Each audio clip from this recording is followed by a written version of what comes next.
Hey guys, welcome back to my channel. So today I am going to continue with the theoretical topic for the VRF system.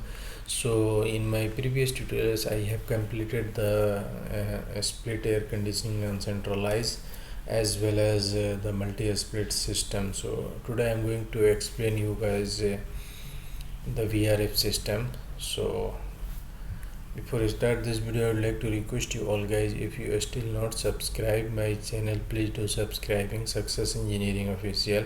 Okay, and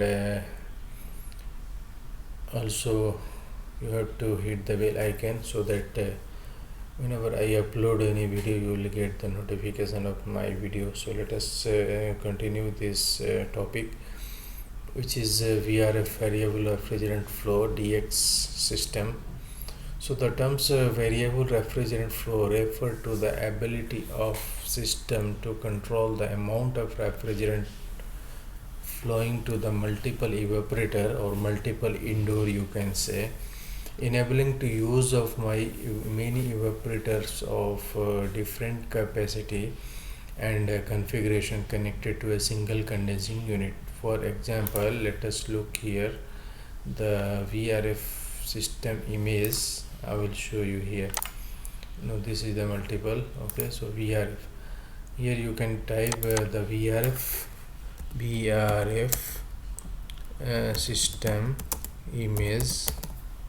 Okay, so you can find the different images for the VRF project. So for example, let us open this. This is the VRV GRE. So this is the GRE company and this is the VRF project. Okay, VRF unit.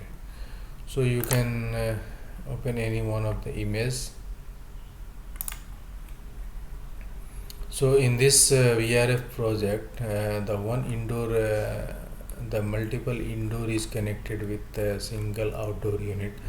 So this is how it looks like. Okay, and also the different configuration. So for example, the indoor units may be the cassette, it may be the wall mounted, it may be the duct table or whatever it is. So different multiple configuration of indoor unit can be connected with one outdoor unit and with a single pipe. Okay, so this is called the VRF system, how it looks like. So go to our topic. You can see here the terms the VRF variable refrigerant flow or VR refer to an ability of the system to control the amount of refrigerant flowing to the multiple evaporators indoor units, enabling the use of many evaporators of different capacities and configuration connected to a single condensing unit. This is what I show in the image. Okay, and next point is the arrangement provide an individualized comfort control and simultaneous heating and cooling in different zones. Okay, so for example, if there are many zones, so one zone you required cooling and one zone you required heating. So this system is also possible for in the VRF system. Okay, heating and cooling simultaneously.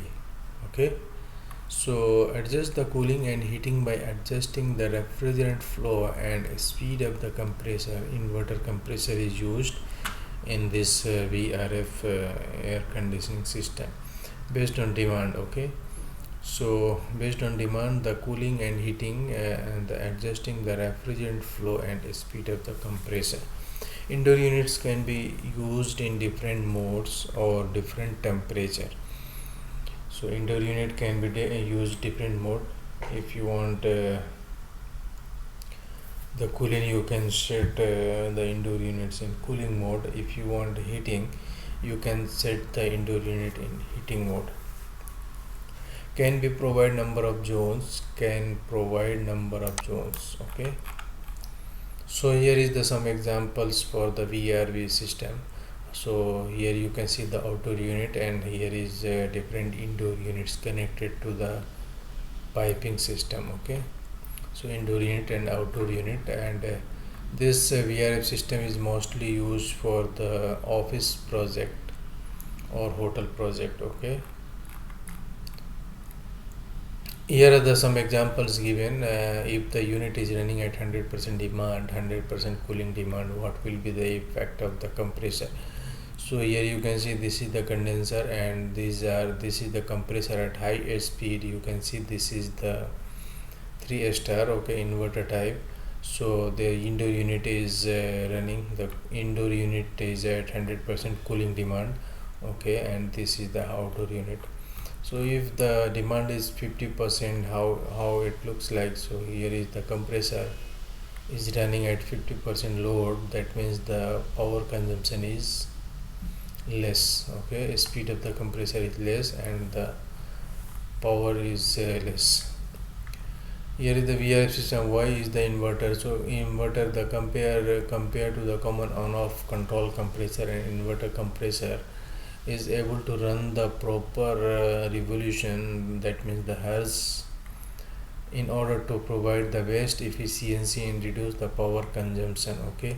So on-off compressor, this is the example of on-off compressor, and this is the example for the inverter compressor. So here is the room, okay. If it is off, the compressor is off, the graph is going down, okay. Once it is on, it is going up. So up and down it is fluctuating. That means the power rating, power consumption, the fluctuating in this on off compressor, okay. The current is fluctuating. You can see here the current, starting current is too high and it is going straight, then going down again. Once a compressor will start, it is going up then down. So it is fluctuating. In this inverter type compressor,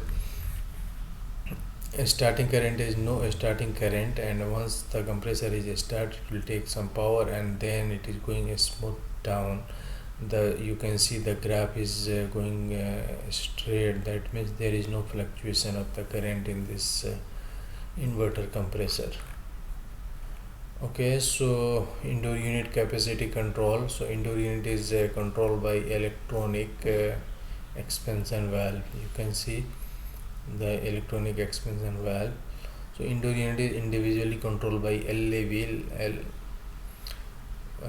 the electronic control valve, okay. So has two function. It has LAV has two function, which control the superheat across indoor unit evaporator, act as a solenoid valve to stop the refrigerant flow to indoor unit that are off. So whenever the indoor unit which is the indoor unit is off, so this LAV has stopped and it is not allowed to flow the refrigerant to the off units. So you can see here this is the two evaporator and is coming from the evaporator, and how it looks like, the LAV how it looks like, okay. And when the combined indoor and outdoor capacity control, this is the combined, okay. So next is the VRF system design, how it looks like whenever you start any project, which I explain in my design video.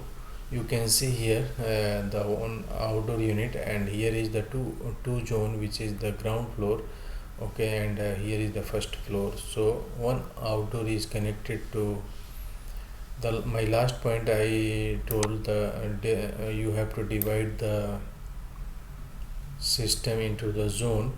So here is two zone. You can see the one is ground floor, one is first floor. So here is 3 indoor unit is connected with one pipe from one indoor, one outdoor, and one the second outdoor is connected to the going to the first floor. Here 3 indoor, and this is the linear expansion valve, LAV, okay. So this is how you have to design the VRF. Here is some examples which has been taken from the site, the plinth for the outdoor units, okay. And in the section 2 we have to look for the different types of VRF system. So please be with me and keep watching my video. So thank you for watching my video. Thank you, bye bye.